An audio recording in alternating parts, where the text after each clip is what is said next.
Ya, Wakil Ketua Umum Kadin Bidang Perindustrian Soleh Husin menilai upaya pemerintah mengguyur anggaran sebesar 200 triliun rupiah kepada bank-bank BUMN diharapkan bisa meningkatkan kinerja penyaluran kredit di sektor produktif.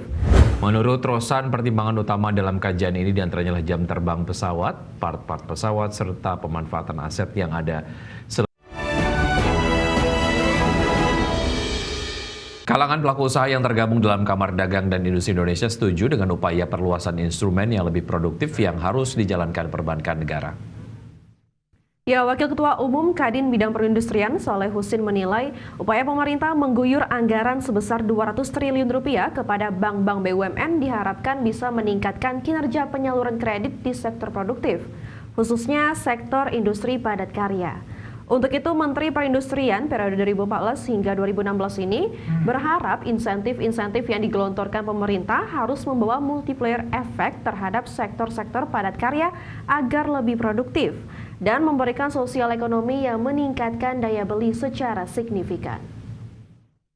Tentu pemerintah harus fokus pada stimulus yang cepat, tepat sasaran, dan punya multiplier efek yang besar. Di samping itu juga adalah memperkuat koordinasi agar tidak ada program yang tumpang tindih dan menjaga kredibilitas daripada fiskal agar pasar betul-betul dapat percaya, memberi dorongan untuk produktivitas daripada industri lewat peremajaan daripada mesin. Nah, saya kira langkah ini bisa dilihat sebagai upaya dalam menyeimbangkan demand side dalam hal ini daya beli maupun juga dari sisi supply side-nya atau.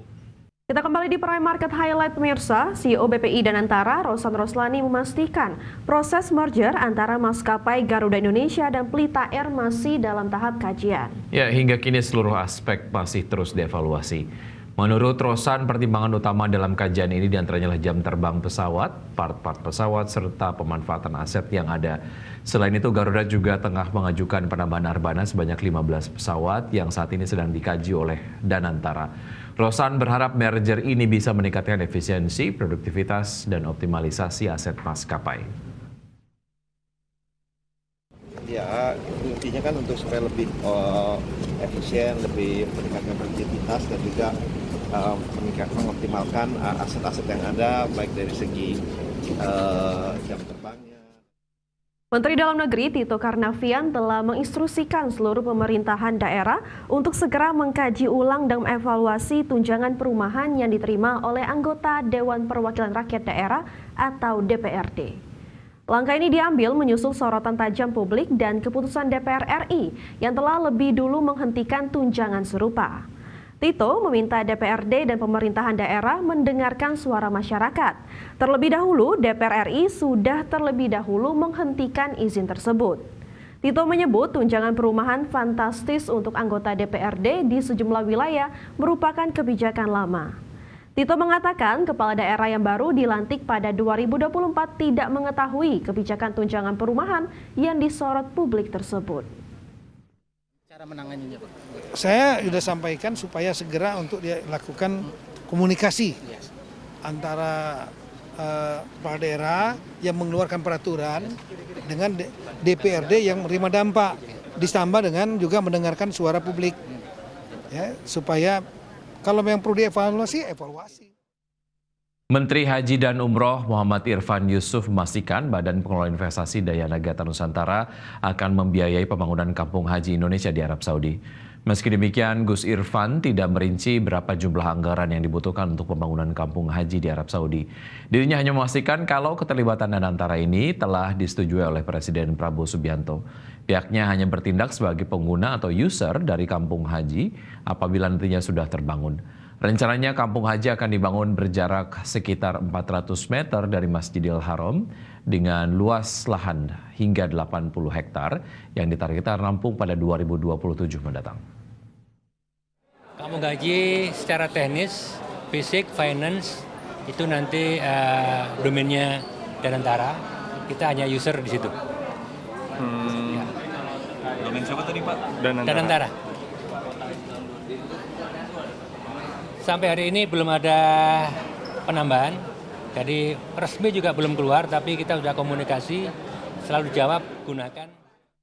Sementara itu pemirsa, Asosiasi Masyarakat Penyelenggara Haji dan Umroh Republik Indonesia atau AMFURI menyambut baik perkembangan rencana pembangunan kampung haji di Mekah, Arab Saudi sebagai bagian dari perbaikan penyelenggaraan ibadah haji dan umroh Indonesia. Sekjen AMFURI Zaki Zakaria Ansyari menilai hadirnya Kementerian Haji dan Umroh serta rencana perkampungan haji Indonesia di Arab Saudi harus diapresiasi sebagai bagian dari upaya pemerintah untuk memperbaiki tata kelola layanan penyelenggaraan ibadah haji. AMFURI menegaskan dengan hadirnya Kementerian Haji dan Umroh, tugas dan wewenang penyelenggaraan ibadah haji dan umroh di Indonesia lebih terfokus dan terintegrasi. Harapannya Menteri Haji dan Umroh yang ditunjuk Presiden Prabowo bisa membawa perbaikan layanan haji dan umroh lebih profesional dalam meningkatkan penyelenggaraan ibadah haji dan umroh jemaah Indonesia. Indonesia sebagai pengirim jamaah haji dan umroh terbesar di dunia tentu memerlukan sebuah kementerian yang bisa fokus, serius, sepanjang tahun mempersiapkan dan menyukseskan penyelenggaraan ibadah haji dan umroh. Dan tentu dengan dibentuknya kementerian ini kita berharap ada peningkatan pelayanan dan juga lebih profesional dalam penyelenggaraan ibadah haji. Ya, jadi Indonesia akan punya kampung haji tahun 2027 di Arab Saudi ya. Ya. Oke. Ya, semoga saja dengan adanya kampung haji ini penyelenggaraan ibadah haji dan umroh bisa menjadi lebih baik dan juga jemaah juga lebih khusyuk ya, dan juga kita berharap besar ya terhadap kementerian baru yaitu haji dan umroh agar lebih bisa menjadikan ibadah haji dan umroh di Indonesia ini lebih maju dan juga lebih mengevaluasi lah dari kekurangan tahun-tahun sebelumnya. Jadi diperbaiki di tahun ini ya. Ya, betul sekali. Yang paling penting adalah mungkin dicari berbagai macam cara agar waktu tunggu untuk calon ibadah haji dapat melakukan ibadah haji di Arab Saudi dapat lebih pendek begitu ya, nggak yang terlalu lama-lama lagi. Dan pemirsa, program Koperasi Desa Merah Putih diyakini menyerap tenaga kerja di pedesaan. Ya, informasi lengkapnya usai jeda berikut ini.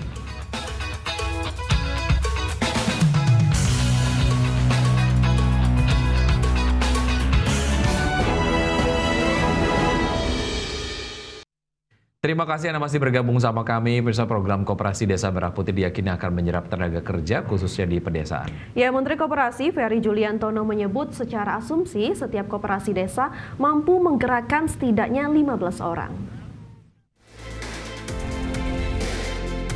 Program Koperasi Desa Merah Putih yang digagas pemerintah disebut-sebut akan berperan penting dalam penyerapan tenaga kerja di perdesaan. Menurut Menteri Koperasi Ferry Juliantono, secara asumsi setiap koperasi desa mampu menggerakkan setidaknya 15 orang. 5 diantaranya sebagai pengurus inti dan sekitar 10 lainnya terlibat dalam unit-unit usaha koperasi. Meski demikian, jumlah pasti tenaga kerja yang diserap masih terus dikaji. Ferry optimis meski program Koperasi Desa Merah Putih baru berjalan, program ini akan membuka banyak kesempatan kerja di desa-desa. Pemerintah mencatat saat ini baru sekitar 100 koperasi desa yang sudah beroperasi, sementara total 1.000 koperasi tengah dalam tahap pencairan dana, setelah anggarannya disiapkan oleh Kementerian Keuangan. Ya, kalau asumsinya satu koperasi desa 5 pengurus, kemudian ada kegiatannya ada 6 kegiatan unit, kegiatan kan bisa sekitar taruhlah 10 orang, mudah-mudahan bisa untuk start ini bisa 800 ribuan kalau asumsinya koperasi desanya udah mulai operasional. Sejauh ini berapa? Seperti diketahui, pemerintah menyiapkan 5 program penyerapan tenaga kerja sebagai insentif stimulus ekonomi, salah satunya melalui program Koperasi Desa Merah Putih.